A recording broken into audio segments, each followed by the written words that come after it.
जोहार, जय बिरसा साथियों। मैं Ghanshyam Singh Markam Gond one student union प्रवक्ता ब्लॉक मेहदवानी, जिला डिंडौरी, मध्य प्रदेश।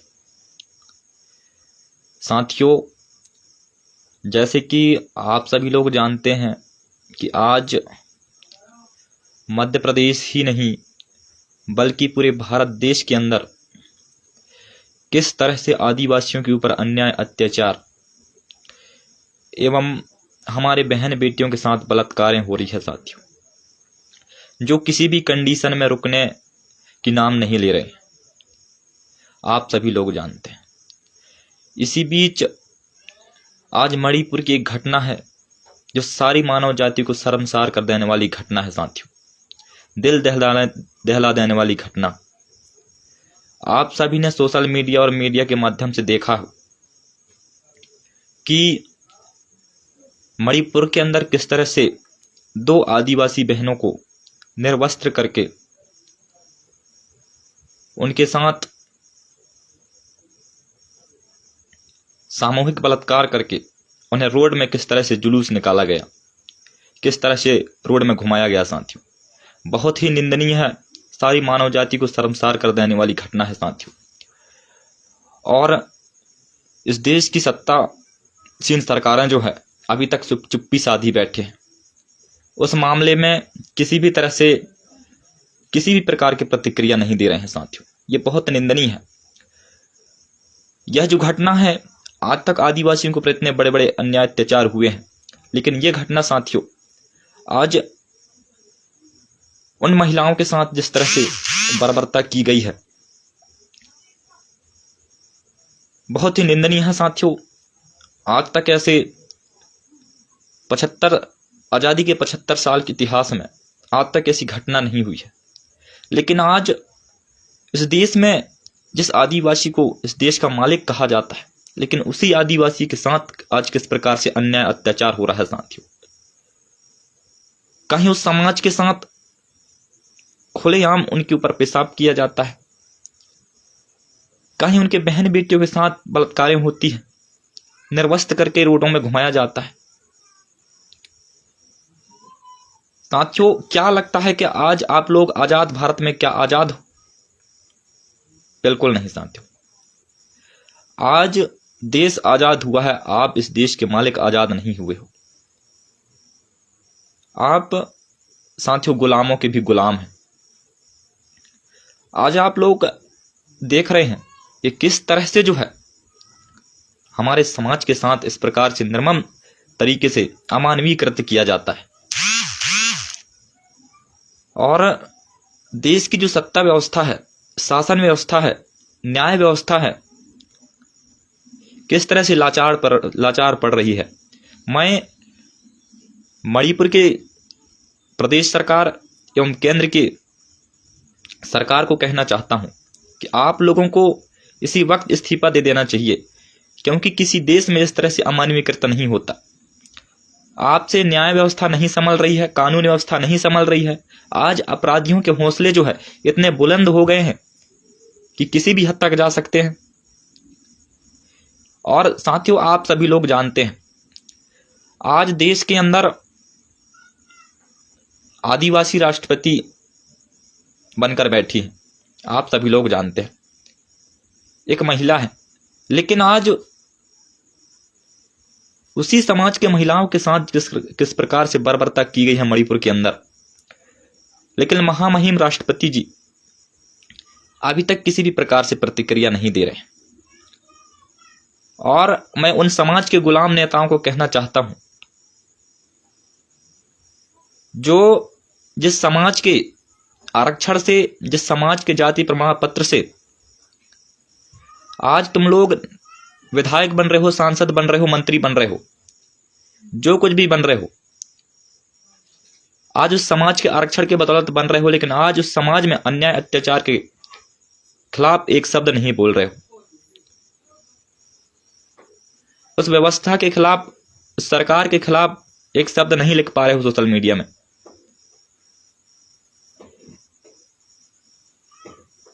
साथियों, आप लोगों को समझना होगा अब जो है इस तरह के मामले देखकर, इस तरह के अन्याय अत्याचार देखकर जो है पानी सर के ऊपर से जा रहा है।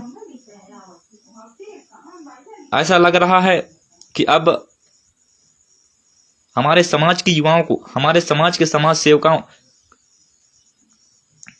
सेवकों का सब्र का बांध टूट रहा है। कहीं ऐसा ना हो कि देश में यह देश जो है हिंसा का शिकार ना हो जाए, क्योंकि अभी तक आदिवासी जो है, आप सभी लोग जानते हैं साथियों, आदिवासी अभी तक जो है बदलाव चाहा, बदला नहीं चाहा है। जिस दिन आदिवासी समाज बदला चाहेगा उस दिन ईंट का जवाब पत्थर से देना भी जानता है। आदिवासी समाज क्रांतिकारियों के वंशज हैं, राजा महाराजाओं के वंशज हैं। वह लड़ना नहीं भूले हैं, लेकिन कानून ने हमारे हाथ बांध दिए हैं, संविधान ने हमारे हाथ बांध दिए हैं। इसका मतलब ये नहीं कि हम लोग कमजोर हैं। हम लोग किसी भी तरीके से आर पार की लड़ाई लड़ सकते हैं, ईंट का जवाब पत्थर से दे सकते हैं।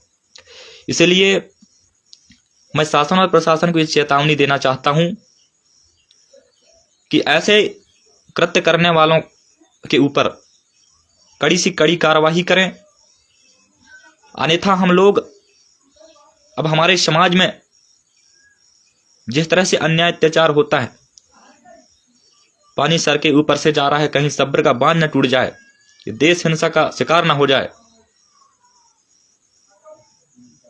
और साथियों, आप लोगों को भी समझना होगा, क्योंकि आज भी हमारे समाज के लोग गुलामी के आदी हो गए हैं, गुलामी की बेड़ियों से बाहर नहीं निकल पा रहे हैं, सच्चाई को नहीं कह पा रहे हैं। और साथियों, मैं हमेशा कहता हूं कि याद रखना, अन्याय अत्याचार करने वाला से भी ज्यादा बड़ा अपराधी अन्याय अत्याचार सहने वाला होता है। साथियों, इस प्रकार की घटना जो है सारी मानव जाति को शर्मसार कर देती है। यदि इस तरह की घटना, इस तरह के अमानवीय कृत्य देखकर आपके खून में उबाल ना मारे तो मैं समझूंगा कि आप फर्जी आदिवासी हैं। अरे आज देश के कोने कोने में कहीं पे चले जाइए, आज उस प्रदेश के आदिवासियों के साथ ऐसा हुआ, आज उस जिले के आदिवासियों के साथ ऐसा हुआ। साथियों, अन्याय अत्याचार के मामले में यदि हम लोग गिनवाने बैठ जाएं तो साथियों आंकड़े बहुत हैं, अनगिनत आज आदिवासी समाज के साथ इस प्रकार से हो रहा है। जबकि हम इस देश के मालिक हैं, इतिहास गवाह है, आज हमारे पुरखे और पूर्वजों के धरोहर आज सुरक्षित हैं। सब लोग जानते हैं कि आदिवासी इस देश का मालिक है, लेकिन आज इस देश के मालिक के साथ क्या हो रहा है आप लोगों को समझना होगा साथियों। इसलिए मैं कहना चाहता हूं कि निकम्मी सरकारों के खिलाफ और इस देश की मनुवादी व्यवस्था के खिलाफ सड़कों में निकलना होगा, आंदोलन करना होगा। इन निकम्मी सरकारों के पुतला दहन करना पड़ेगा। इनको आदिवासियों की जो है ताकत दिखाना होगा साथियों, तब जाके कहीं ना कहीं इन लोगों को अकल ठिकाने आएगी। आज आदिवासियों को ये लोग कीड़े मकोड़े के भांति समझ रहे हैं, जो मन वही हमारे साथ करते हैं। आज आप सभी लोग जानते हो कि मणिपुर जो है पिछले कई दिनों से जल रहा है, मणिपुर हिंसा का शिकार हो रहा है।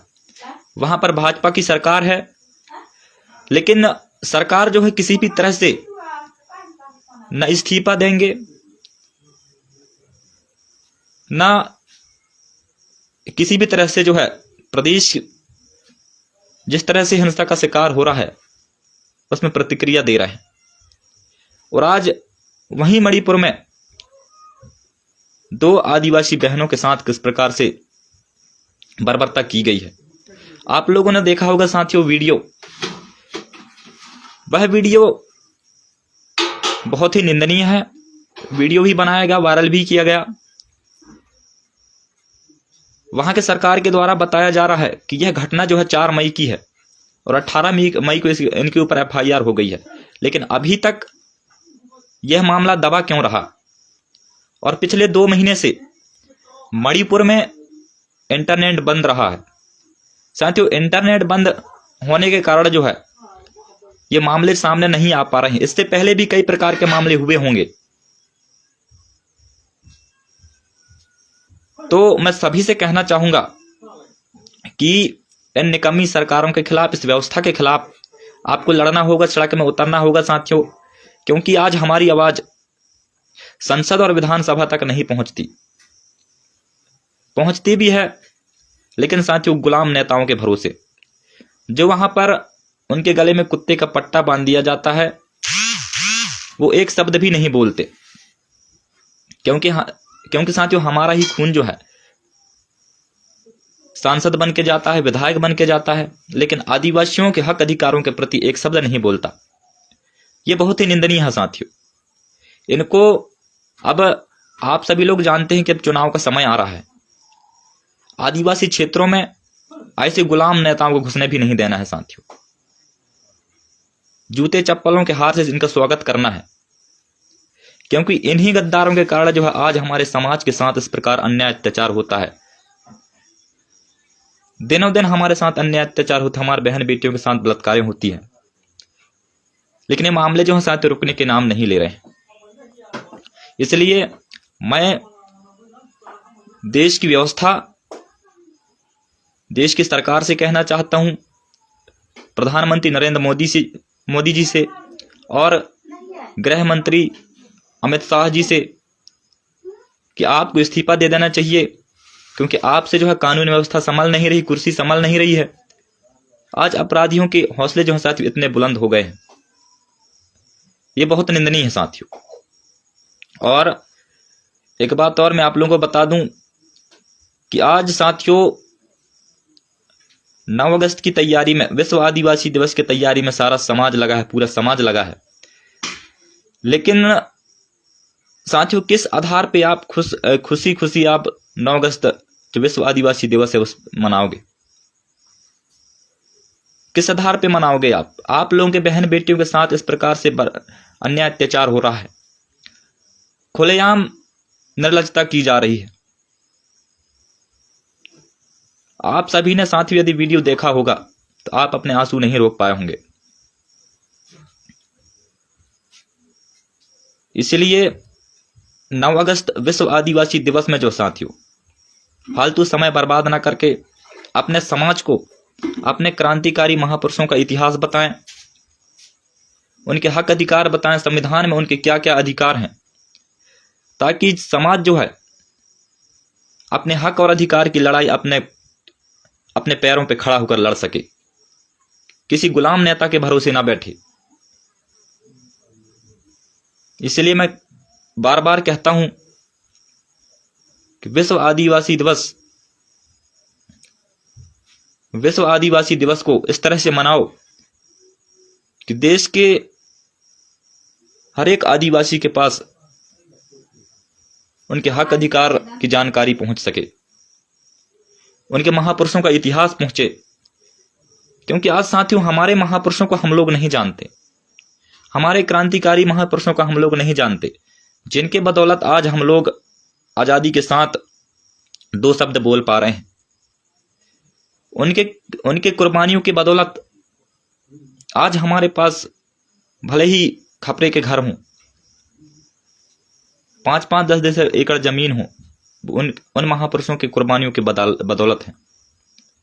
और आज किस तरह से उन महापुरुषों की जो कुर्बानियां हैं, जो परिश्रम है, उस पे आज पानी फेर रहे हैं साथियों। इसका कारण हमारे समाज में बैठे गद्दार नेता हैं। उनको सबक सिखाने के लिए आपको सामाजिक शक्ति तैयार करना होगा साथियों। उन लोगों को गांव में घुसने नहीं देना है। मैंने पहले भी कहा है कि चुनाव के समय आ रहे हैं, उनके लिए जूते चप्पल का हार तैयार रखना, उनको जूते और चप्पल से स्वागत करना। साथियों मैं ज्यादा कुछ नहीं कहूंगा, मैं यही कहूंगा और बार बार कहता हूं कि अन्याय अत्याचार करने वाला से भी बड़ा अपराधी अन्याय अत्याचार सहने वाला होता है। इसलिए इस अन्याय के खिलाफ, उन बहनों के खिलाफ हमें अपने अपने क्षेत्रों में, सड़कों में उतरना होगा। और मेरे मेहरबानी क्षेत्र से जितने भी साथी वीडियो देख रहे हैं, आप लोग जल्द से जल्द डेट डिसाइड कीजिए, ताकि शासन और प्रशासन के जो रवैया है, शासन और प्रशासन की जो रवैया है साथियों, उसके खिलाफ आंदोलन कर सकें, आदिवासियों की ताकत दिखा सकें कि आदिवासी कमजोर नहीं है। क्योंकि साथियों, बिना आंदोलन किए हमें कुछ मिलने वाला नहीं है। आज हम देख रहे हैं हमारे क्षेत्र में बड़े बड़े नेता बन के बैठे हैं, लेकिन अन्याय अत्याचार के मामले में, आंदोलन के मामले में पीछे हट जाते हैं, अपने कदम पीछे हटा लेते हैं, कोई निर्णय नहीं लेता है। ये साथियों बहुत गलत है। जब तक आप लोग अपने महापुरुषों के इतिहास नहीं जानोगे, तब तक आप लोगों के अंदर वैचारिक शक्ति उत्पन्न नहीं होगी। इसलिए ज्यादा से ज्यादा हमारे क्रांतिकारी महापुरुषों को पढ़ें, चाहे वो भगवान बिरसा मुंडा हो, चाहे टंट्या भील हो, चाहे रानी दुर्गावती हो, चाहे शंकर शाह, रघुनाथ शाह एवं बाबा साहेब अम्बेडकर, जयपाल सिंह मुंडा, तमाम क्रांतिकारी महापुरुषों को जितना हो सके आप पढ़ो। क्योंकि हम लोग आज हमारे महापुरुषों को नहीं पढ़ते, दूसरे के चक्कर में पड़ जाते हैं। और साथियों, आप सभी लोग जानते हो, और नहीं भी जानते हो तो मैं बता दूं कि दूसरों के घरों में जाओगे तो नौकर बन सकते हो, मेहमान बन सकते हो, कभी मालिक नहीं बन सकते। मालिक बनने के लिए अपने ही समाज में रहना पड़ेगा, अपने ही घर में रहकर मेहनत करना पड़ेगा। आप दूसरे के घर में जाके मालिक नहीं बन सकते। और एक बात यह भी है साथियों कि आज हम लोग हमारे क्रांतिकारी महापुरुषों को पूछते हैं, उनके फोटो में अगरबत्ती लगाते हैं, उनके विचारों पे नहीं चलते। यही कारण है कि आज हमारे साथ इस प्रकार से बर्बरतापूर्वक अन्याय अत्याचार हो रहे हैं। तो साथियों, मैं ज्यादा कुछ नहीं कहूंगा। मैं बार बार यही कहता हूं कि मेरे मेहरबानी क्षेत्र से जितना भी साथी देख रहे हैं, जल्द से जल्द आंदोलन की डेट डिसाइड करें, ताकि निकम्मी सरकारों को इनकी औकात बता सकें। बहुत बहुत धन्यवाद साथियों वीडियो देखने के लिए। वीडियो को यहीं एंड करूंगा। जोहार, जिंदाबाद, जय भीम, जय संविधान, जय बाबा साहेब।